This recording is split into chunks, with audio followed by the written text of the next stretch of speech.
Welcome to California Edition. My name is Brad Pomerance. Glad you're with us. We are joined by two young men that have done great work throughout the world. You know them from the hit franchise Degrassi, currently airing on Teen Nick. Luke Billick, Monroe Chambers, we thank you so much for joining us. Of course, I have two daughters that are tweens. I know all about Degrassi. Tell us about it for those that may not.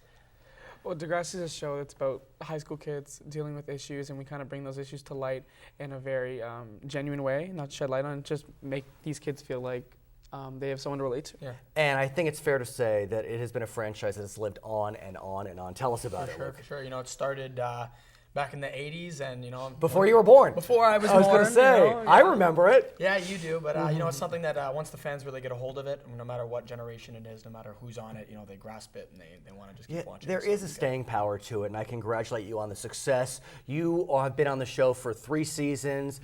This new season is airing as we speak, and I'm glad that you're here to tell us, though, about some other work that you've done. Yep. I know that you, Monroe, have traveled to India, Haiti, and Ghana, and you, Luke, have traveled to India and Haiti. Amazing experiences for an organization called Free the Children. Yeah. Why don't we start with you, Monroe, and tell us about these trips, your most recent being to Ghana. These trips are incredible, and it's an amazing partnership that Free the Children has with Degrassi, because we kind of work in the same way. They work with kids and trying to bring, they try to educate kids on what's going around in the world and kind of get them interactive in that way, and we're trying to do the same thing with issues in schools. And so it's a great partnership, and we're blessed to be able to go on these trips, and it's purely voluntary. That's the beauty of it. Like, we're not being sent there, we're paying our own way, and it's purely for us to go there and enjoy the culture and enjoy what Free the Children does. What's interesting about the 3 locations you've gone to is they all are very different with different challenges. Yeah. So Luke, you were in India, which I have been told is just racked with immense poverty. And then Haiti, which faced the dramatic earthquake.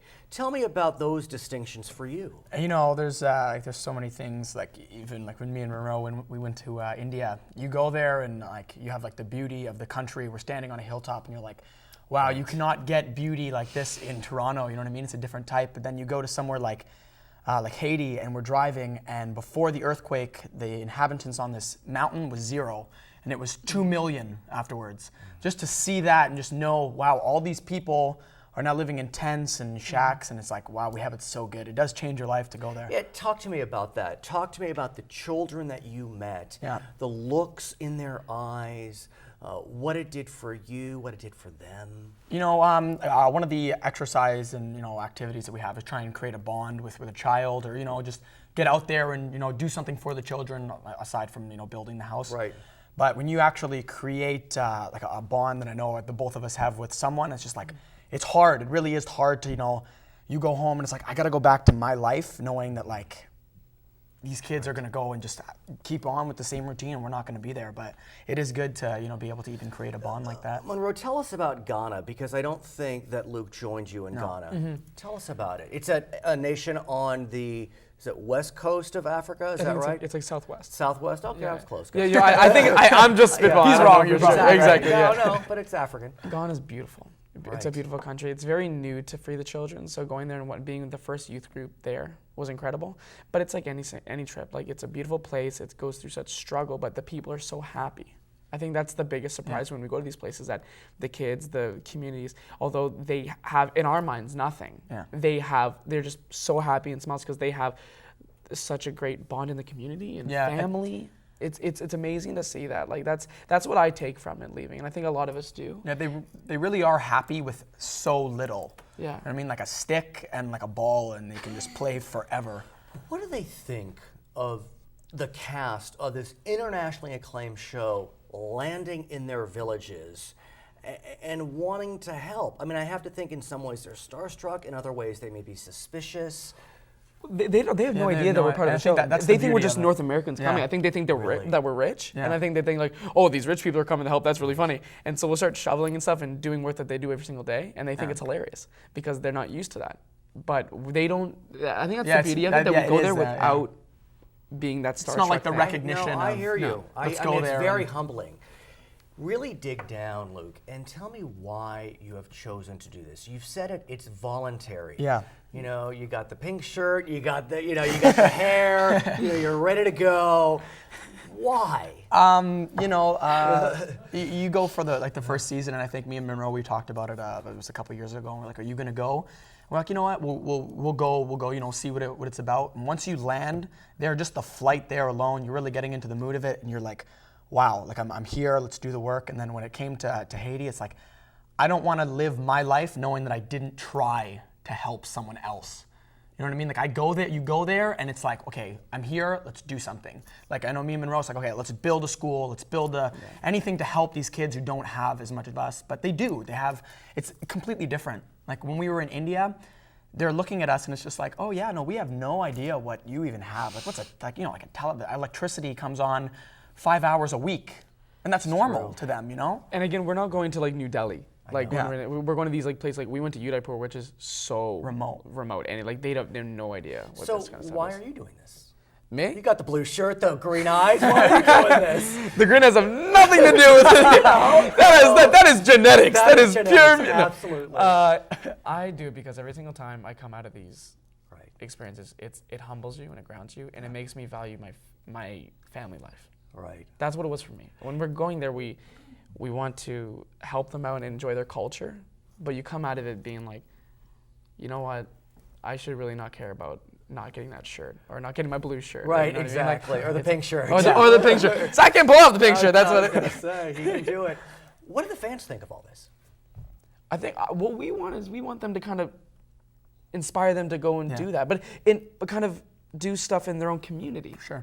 Because we're still going through poverty in Toronto and in other places. Like there's projects, and we still have to do a lot of work at home, and I think that's where it starts. Yeah. Like when we go down there, we're blessed to be able to go there and to India and Haiti, but you know what I mean? Like it does. And so tell us more about Free the Children. Tell us about the organization, what it does, what its specialty is. How can we get involved if we're interested? Well, I think, just a side note, one of the most interesting thing that they do have is We Day. Mm-hmm.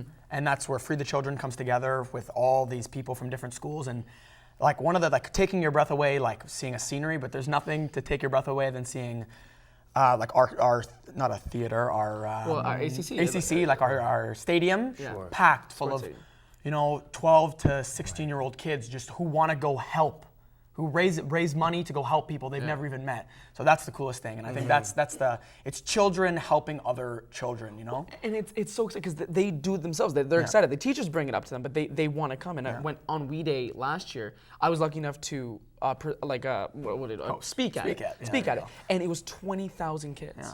Where? At the ACC in Toronto. Which is in Toronto. In Toronto, it's where the Maple Leafs play. It's where the Maple Leafs I was going to say, go Kings. Go Ducks. You had just one, so good job. Exactly. You guys get the cup. Exactly. But 20,000 kids come. And that's at Vancouver, they have it, Winnipeg they have it, and I think they want to branch over to the States soon, in a couple of years. So right now, Free the Children's Canadian-based? It's Canadian-based, but we go, Edward Norton is an ambassador, Natalie Portman is now an ambassador.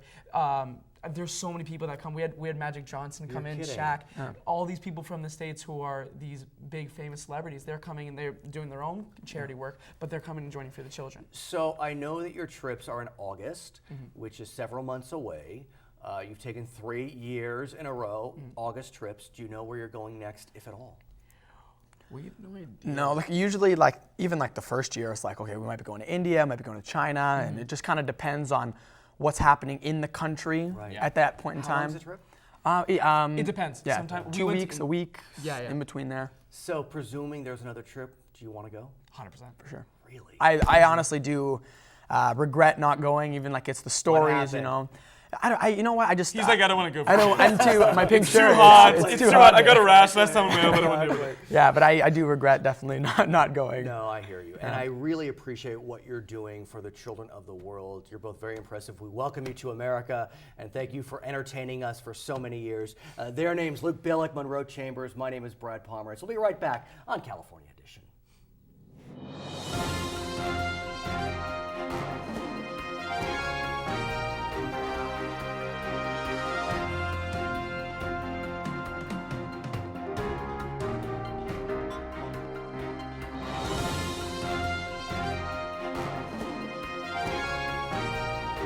Welcome back to California Edition. I'm Brad Pomerance. You know, these are very tough fiscal times. Education funding is being stripped, but yet somehow, some way, there are creative people that are inspiring our children, and we have one with us. His name is Mud Barron, and he works with several different schools, but he's an ambassador today for Pasadena Unified School District.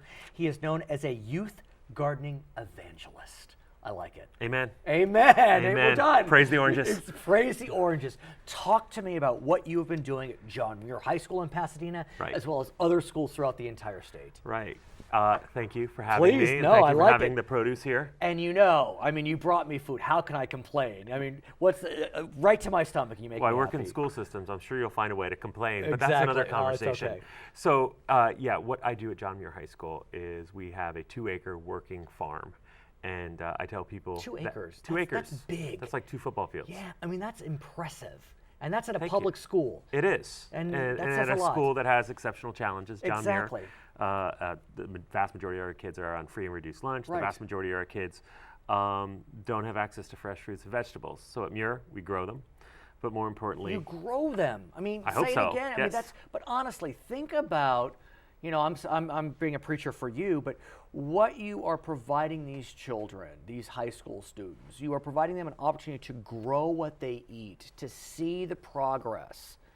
right, that's- right, and the program at Muir is it is a school farm, but it's really a teen jobs program that looks like a school farm because I got to Muir last year and I asked the kids after a few weeks of working together, we had about 50 feet of rows, just a little small garden, and I asked them what do they want at Muir Ranch, which is the name of our program, right? Your ranch, perfect. Right. I said, what do you guys want? And they're like, Mr. Mud. The kids call me Mr. Mud Right. because when you're a high school teacher and you got that veneer of respect, you do nothing to erode it. And I'm an adult, they're students. Okay. It's a relationship that we evolved together. There you have it. So with the kids, I said, what do you want? And they're like, Mr. Mud, we want jobs.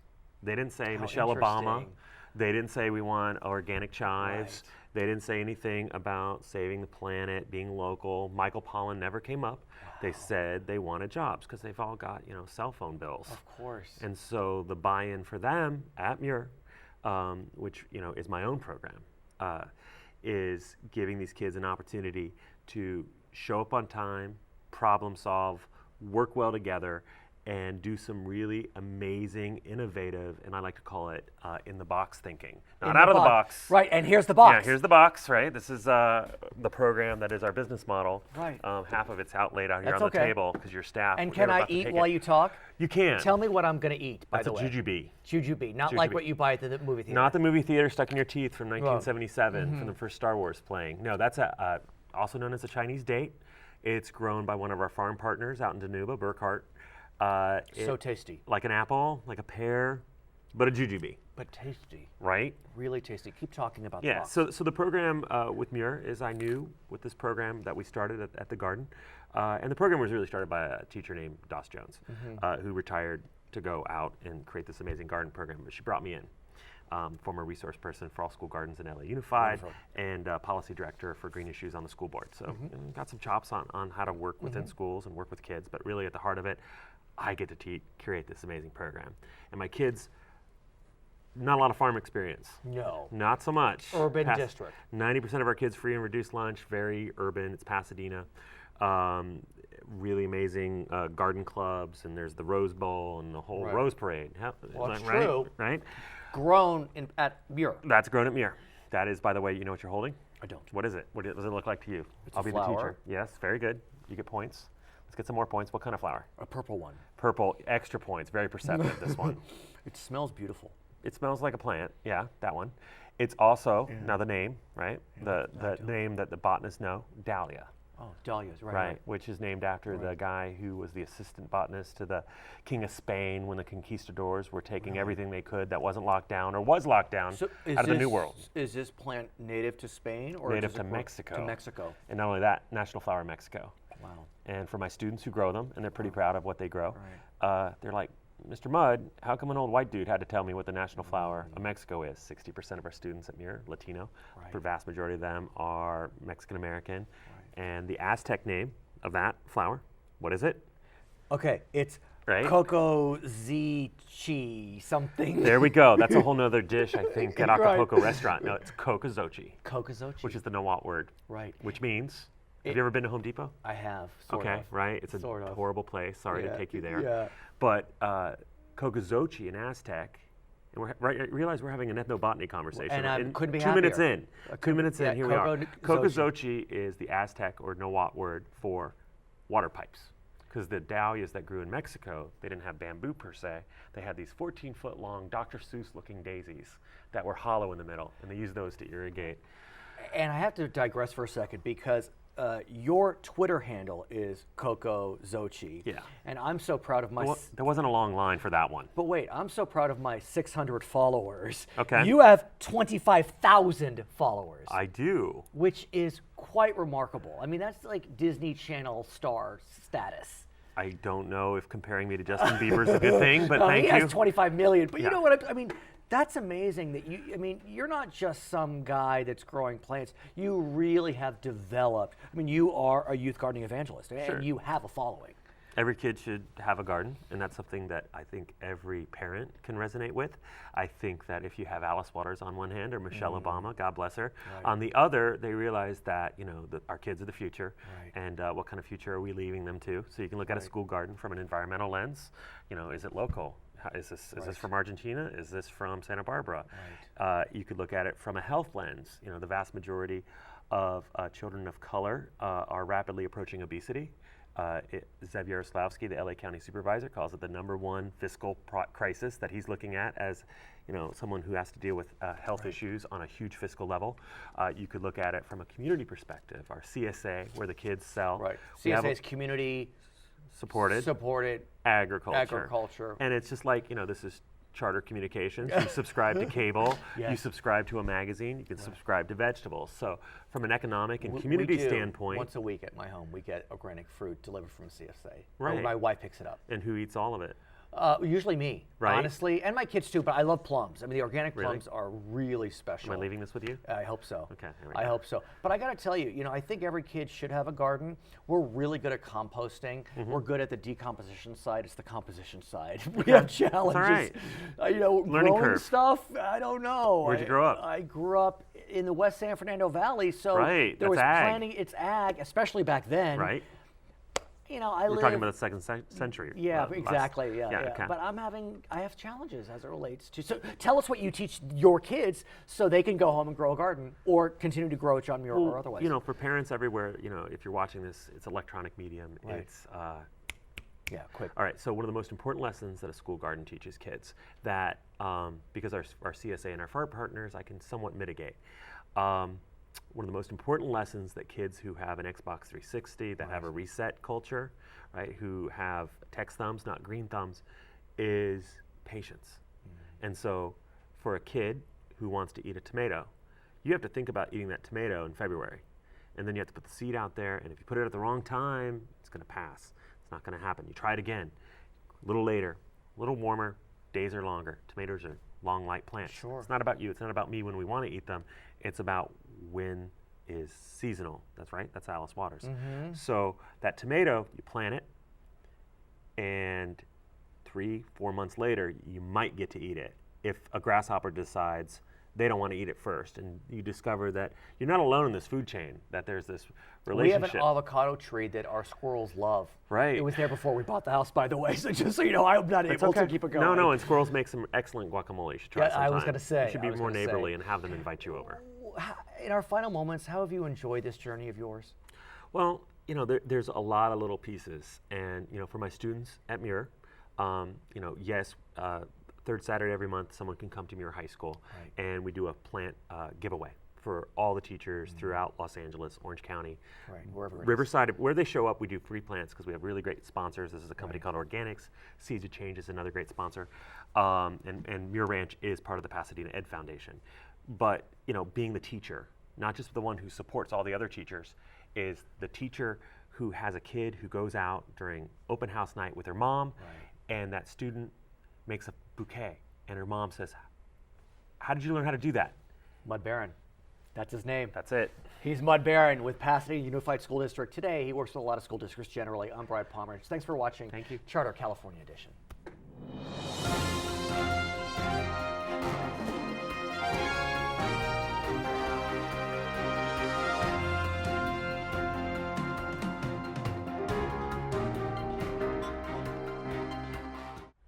Welcome to California Edition. I'm Brad Pomerance. As you know, I'm the father of two daughters. They're 10 and 8, and I love role models. I love to be able to present role models to them, and here is one before me. Her name is Christy Hernandez. She is a senior at Scripps College. She is majoring in poli-sci and Latin American studies, and let's just say she has made an imprint on the world at the ripe old age of 20 or 21, whatever you are. You are the first recipient of the Scripps College Gabrielle Giffords Internship Grant in Public Service. I congratulate you. Talk to me about you and how you became so active in so many exciting areas. Thank you for that introduction. Sure. It all started, I guess, back when I was 14 in high school, when I went to the first Communities for a Better Environment meeting, their youth chapter at my high school. And through that campaign, we were able to fight the construction of a power plant in our community. And I think that whole process of, door knocking and phone banking. You got the bug. Just seeing that it took 4 years for us to really fight back and win, but we won. And So now I think that really empowered me. Yeah, and I can tell you have the bug in the best sense. But what's interesting is you have focused on a few projects, but one specifically deals with daytime truancy laws. You are opposed to them. Intuitively, one would think those are a net positive, but you've expressed some real concerns about daytime truancy laws. Right, and so through a course at Scripps College, I was, I established an internship connection with the Labor Community Strategy Center, which has a community rights campaign, and the focus of the CRC is to fight these daytime truancy laws because they see that over the span of 5 years, 54,000 tickets were issued. 82% of those tickets were issued to Black and Latino students, and most of those tickets were issued in South Los Angeles. So there's a geographic concentration in one of the most urban, most impoverished sectors of our county, but also there's a concentration in terms of who's receiving these racially. So we see, we're not pointing any fingers, we're not saying anything. There's a disproportionate impact, and it's being discretionarily applied without any community oversight. So what we're asking for is a complete elimination of this policy because we don't think that the solution to a problem is to criminalize students. We need to meet them at their level and ask them what's going on and how we can improve it. And we need to also look at the social implications and the setting in which these issues are happening. So yes, they're arriving late, but why? When we asked these students on the ground, we took surveys, most of them were saying, the bus wasn't coming on time. Or they had also parental responsibilities of dropping off a younger sibling and then hopping on another bus and getting on to theirs and coming on to school. So it's looking at, yes, they're late, but let's not assume that they're criminals. Let's not assume that they're doing it out of a bad intent. So what's the response been? The response has been, 6 years of campaigning and asking youth to join us the same way that I was organized through CBE. We're organizing youth through our youth chapter called Take Action, so that they're becoming the leaders in this struggle. But again, intuitively, it feels as if you would want kids to get to school on time. You would want to make sure they're not cutting class. And so you have that barrier to jump over. Once you describe the challenge, it makes sense. I get it. Right.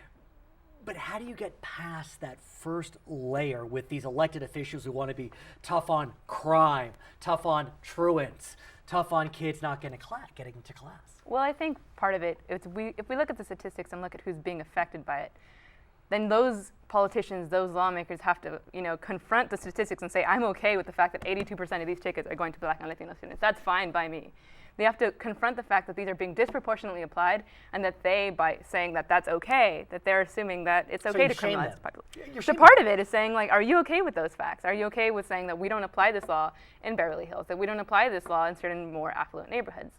And another part of it is they have that mentality, and I think it's very natural to fall into that logic of, well, we need to make sure kids are in school, and this is a good law, until you're there and you're seeing the faces that are impacted, until you're in the school and realize that by policing these students, we're not helping them. So what's the next step for the campaign?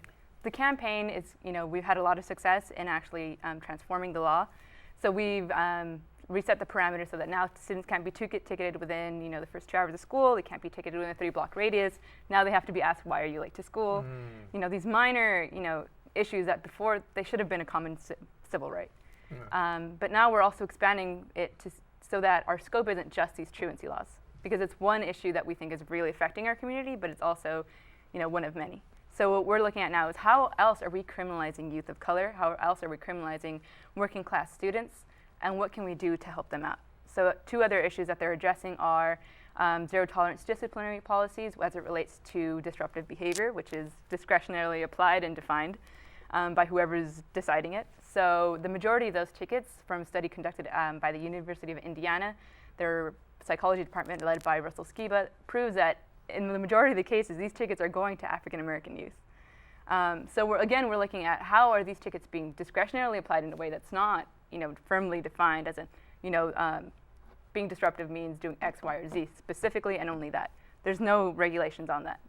And also we're looking at, why is it okay to apply these and in a criminalizing way instead of dealing with these, the way we used to, where maybe you go to the dean's office or maybe you go to the corner and you think about what you've done. Why is it okay to now hand this child over to a police officer who's going to handcuff them and give them a ticket? We need to create a different sort of not policing, but disciplinary policy that's not based on handcuffs or tickets, but rather based on community involvement and dealing with the child as if they were a person. You're not done, though. No. You've decided that you also want to help what you call marginalized communities in Latin America. You've traveled to Bolivia, you've traveled to Argentina.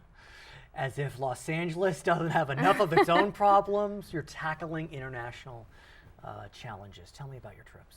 Right, and so the work with the Community Rights Campaign, really got me thinking about, how this government relates to these marginalized communities through laws, and how democratic societies should be relating to, marginalized communities and social movements in a way that actively includes them in the discussion about policymaking instead of, incarcerating them or giving them tickets. Are you saying that really we see the same exact policies being perpetuated in Latin America? So they're not the exact same, and I'll get to that, but the same notion of how can we develop this notion? How can we keep exploring this idea of state and social movement relations? And so I was presented with the opportunity to conduct research and study in Bolivia and Argentina through Scripps College. And there I was able to examine how 12 years after the big revolt, after the Argentinian debt crisis, the social movements called the piqueteros, where are they now after 12 years, and how is the government relating to them specifically in northern Argentina, which is very impoverished?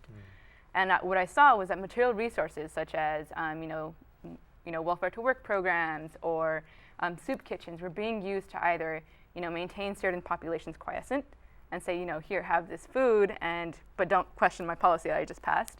Or, you're protesting because of the policy I just passed. I'm going to take away your soup kitchen for this week.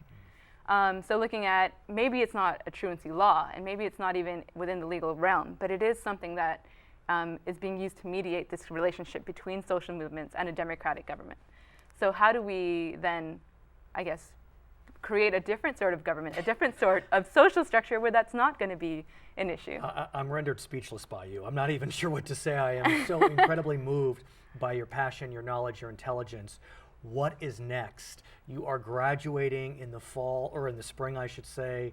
Scripps College surely has prepared you well. What's next? I'm applying to graduate school this fall, so I will be hearing back next semester from... In what, for what, where? I will be applying to a PhD program at about 15 different schools. And you'll be a doctor of?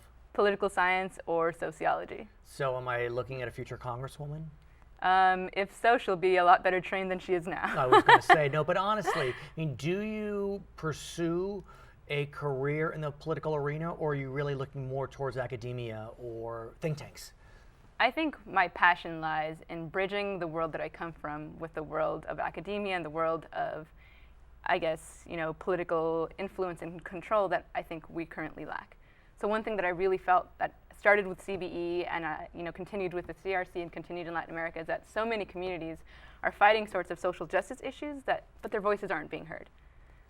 So I want to use my position through my doctoral studies to bridge their voices with academia, with policymakers, with the law, but also want to continue after that to continue bridging that in whatever way I can, whether that's in office, whether that's as a professor or as a think tank organizer. You're remarkable. You're just remarkable. Her name is Christy Hernandez. She is a senior at Scripps College, at Pomerance. Thanks for watching California Edition.